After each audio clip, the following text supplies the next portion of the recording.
Agora que nós já acionamos o nosso xamã interior, que identificamos o nosso espírito investigativo, nós vamos mergulhar então na interpretação do sonho seguindo um script. O sonho ele tem uma arquitetura própria. O que seria então essa arquitetura? Seria então o cenário do sonho, o local onde isso acontece, seria os personagens, quem são os personagens que aparecem nesse sonho, os animais também fazem parte dos personagens, seria então também o desenvolvimento, como que foi a trama desse sonho, como é que ele foi se desenrolando, se teve muitas mudanças, não, qual que foi o ponto ápice, né, o clímax desse sonho, e também o desfecho. Nem todo sonho tem um desfecho, mas todos os sonhos têm uma cena final, então a gente também vai prestar bastante atenção em como terminou esse sonho. Então, se você já tem o teu sonho anotado, já pega ele e já vai tentando identificar essa arquitetura do sonho. Por quê? Porque nós temos uma geografia própria. O sonho tem a tua própria geografia.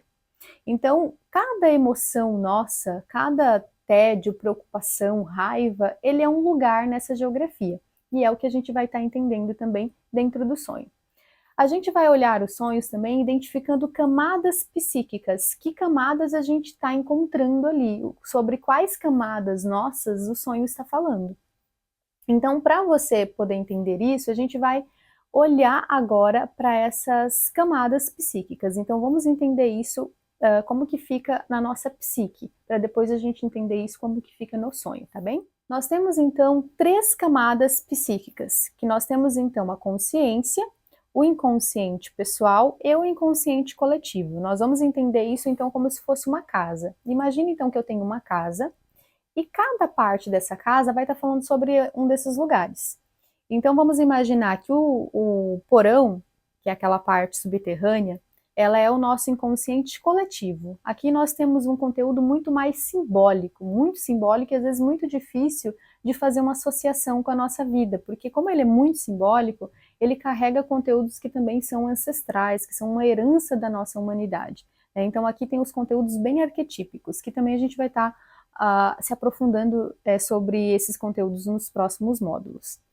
Aí a gente pode entender o nosso primeiro andar como sendo ali o nosso inconsciente pessoal. O nosso inconsciente pessoal, ele vai partir das nossas experiências. A gente vai ter, então, nesse inconsciente pessoal, alguns lugares que a gente frequenta, vamos imaginar que a gente tem ali no primeiro andar dessa casa alguma despensa, então tem lugares que a gente não frequenta tanto, a gente tem a sala que a gente frequenta mais, então tem lugares que a gente frequenta mais e outros menos. Então tem algumas coisas que a gente conhece e outras que a gente não conhece nesse inconsciente pessoal. Por quê? Porque o inconsciente pessoal ele parte também de experiências que foram reprimidas. Então isso entra muito em relação com a nossa questão cultural, com a nossa questão familiar, com as nossas questões de valores, de ética, de morais. E então esse inconsciente pessoal, ele vai estar trazendo esses conteúdos que não são tão profundos, mas ele já começa a se aprofundar um pouquinho em nós. E a gente vai ter ali os conteúdos que são mais concretos e que são superficiais. Então imagine que essa casa, ela tenha então a parte que é a frente da casa, o terraço, que são os conteúdos mais concretos, os conteúdos que a gente tem mais consciência deles. Então essa estrutura vai estar falando sobre camadas. Consciência são coisas que eu tenho mais consciência, são coisas mais concretas, mais palpáveis. Eu não é desconhecido isso aqui para mim. Inconsciente pessoal, algumas coisas eu conheço, outras coisas eu não conheço tanto. Inconsciente coletivo, conteúdos muito simbólicos, né? São muito mais ricos em simbologia, que vai estar trazendo coisas também ali mais próximo da nossa essência. Então, fechou aqui essa parte das camadas psíquicas que a gente tem. Então, a gente vai olhar isso agora no sonho. No sonho, pode aparecer vários cenários. O cenário pode ser uma casa, o cenário pode ser um campo, o cenário pode ser uma escola, o cenário também pode ser a depressão, que a gente está falando aqui de um lugar. Às vezes esse lugar não vai estar tão identificado. Então, existem lugares que eu conheço, existe a minha casa da vida real e existe a casa que é minha, mas que eu não conheço. Então, também vai estar falando do nosso lugar psíquico. Quando a gente está falando desse cenário, desse lugar, significa que esse lugar ele sempre vai existir ali e não é o lugar que vai mudar, é a gente que muda desse lugar.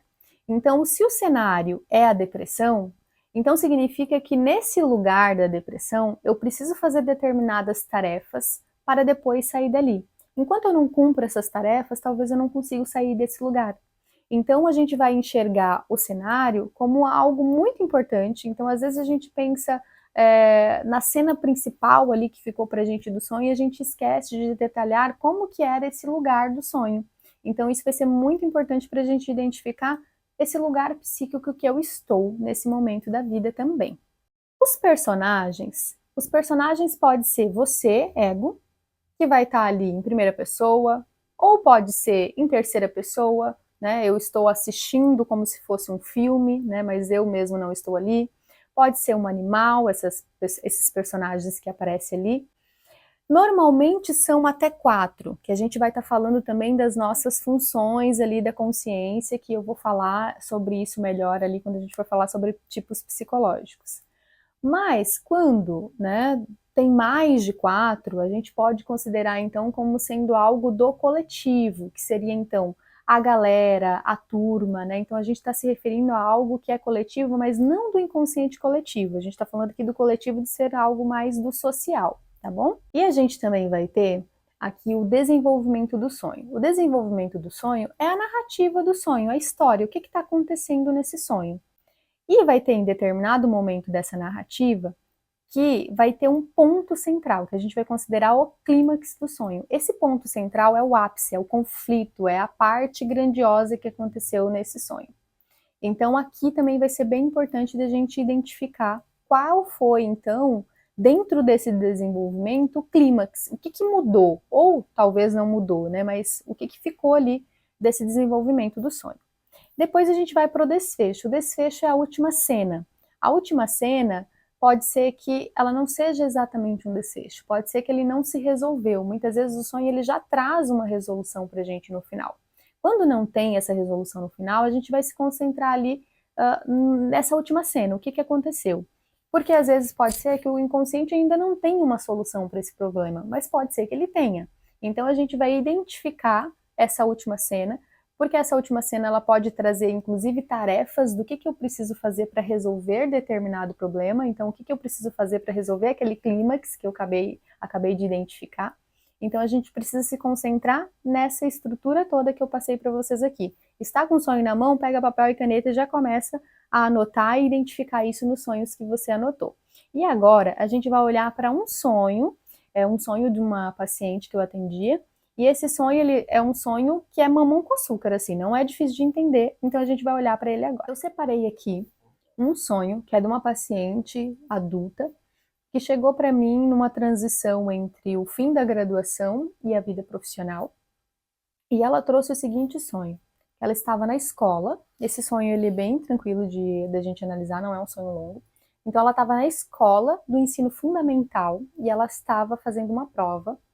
E ela estava muito nervosa para fazer essa prova e era como se ela não fosse dar conta, como se ela não soubesse nada. Esse foi o sonho.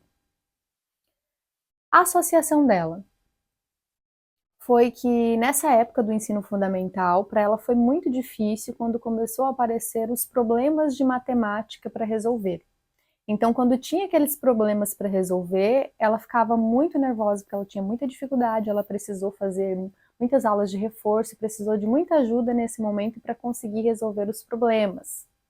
Então, tudo aqui é muito simbólico, tá, gente? Inclusive as palavras que os pacientes usam para fazer as associações. Então, vocês vão prestar atenção nisso também quando vocês forem fazer a associação de vocês. E principalmente escrevam, né? Escrevam as associações, né? Para não cair no crivo ali de mecanismo de defesa e acabar bloqueando e não aceitando isso que você inicialmente pensou, então vai escrevendo o que vier à cabeça para fazer a associação. Então, era uma época de muita insegurança. E a gente está identificando, então, esse sonho, então a gente vai identificar ele conforme a geografia ali que eu falei para vocês. Então, aqui a gente tem o cenário, que é o quê? A escola. Personagem, ela como personagem principal, ego. Tinha outros personagens, a gente não vai enfatizar os outros personagens, porque ela não conseguiu identificar ninguém. Tinha pessoas na sala, mas ela não conseguia identificar ninguém. Então aqui os outros personagens não são importantes. O importante é esse ego e o que esse ego estava sentindo nesse sonho. Qual que é o sentimento dela nesse sonho? O sentimento dela é de muita insegurança, ficou muito nervosa, muito apavorada. Então aqui a gente também já tem algo muito significativo. Lembra da intuição que eu falei, como ela estava se sentindo. É muito importante como a pessoa se sente no sonho e também na vida real. Qual que é o desenvolvimento desse sonho? Ela está fazendo então uma prova. Então a prova aqui é o ápice. Quando ela olha para a prova e ela acha que ela não vai dar conta e ela começa a ficar muito nervosa. Esse é o ápice. Qual que é a resolução? Qual que é o desfecho? Não temos o desfecho. É ela olhando para uma prova e achando que não vai dar conta de fazer. Então o sonho ele terminou nessa emoção central. Vamos pegar como emoção central. Então ele não teve ali uma resolução, não teve, o inconsciente ainda não deu uma solução para isso. Associando com as queixas dessa paciente em relação à vida profissional dela, a gente pode pegar esse cenário escola lá atrás e pensar por que, aliás, vamos tirar a palavra por que e vamos pensar para que esse sonho está aparecendo agora. Por que do ensino fundamental? Então a gente vai linkar as coisas lá de trás com as coisas do presente. A grande questão da vida dessa paciente era a questão com a vida adulta. E isso lá no fundamental já dizia muita coisa para ela. Quando ela começou a ter dificuldades nos problemas de matemática, que eram os problemas que ela não conseguia resolver, a gente já está falando de uma entrada no ensino formal e das dificuldades que ela estava tendo. E a gente tem aqui uma saída da graduação para a vida profissional, das dificuldades que ela estava encontrando também na vida profissional. O grande complexo, que se a gente for identificar aqui, vai ser então o complexo de incapacidade, porque é isso que essa pessoa estava sentindo naquele momento. A gente tem que considerar que nessa fase de transição é muito comum que as pessoas se sintam incapazes de seguir mesmo adiante, de vir questionamentos: será que eu fiz a escolha certa da profissão? Será que eu deveria ter feito isso? Será que eu levo jeito para isso? Muitos questionamentos é comum que venha para a maior parte de nós quando termina uma graduação.